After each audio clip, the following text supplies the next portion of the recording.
সুষ্ঠু নির্বাচনে সর্বাত্মক প্রস্তুতিতে ব্যস্ত নির্বাচন কমিশন। অংশীজনদের সাথে ধারাবাহিক সংলাপের প্রথম দিন। প্রবাসীদের ভোটাধিকার নিশ্চিতের আশ্বাস ডক্টর ইউনূসের। সুষ্ঠু অংশগ্রহণমূলক নির্বাচনের আশা মির্জা ফখরুল ও ডাক্তার তাহেরের। আটকে পড়া কর্মীদের মালয়েশিয়া পাঠাতে বোয়েসেলের কঠিন শর্ত ও নতুন করে 1,62,000 টাকা খরচ নির্ধারণের প্রতিবাদ বিক্ষোভ।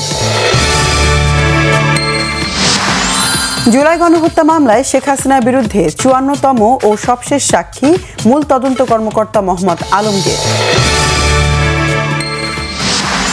ষষ্ঠী পূজার মধ্য দিয়ে শুরু হলো শারদীয় দুর্গা উৎসবের মূল আনুষ্ঠানিকতা। মণ্ডপে মণ্ডপে দেবীর আরাধনা।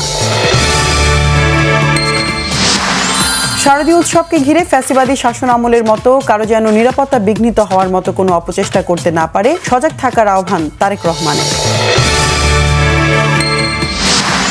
বিএনপি জামাতপন্থী আমলাদের বাধার কারণে অন্তর্বর্তী সরকার ঠিকভাবে কাজ করতে পারছে না বলেছেন তথ্য উপদেষ্টা মাহফুজ আলম। খাগড়াছড়িতে স্কুল ছাত্রী ধর্ষণের ঘটনার প্রতিবাদে আন্দোলন ও সহিংসতার পেছনে ইন্ধন রয়েছে বলেছেন পার্বত্য চট্টগ্রাম বিষয়ক উপদেষ্টা সুপ্রদীপ চাকমা।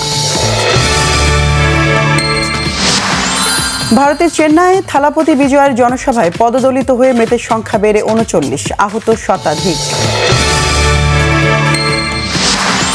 এশিয়া কাপের গ্র্যান্ড ফাইনাল আজ দুবাইয়ে। বিশ্ব ক্রিকেটের পরাশক্তি ভারতের মুখোমুখি হবে চিরপ্রতিদ্বন্দ্বী কিন্তু আনপ্রেডিক্টেবল পাকিস্তান।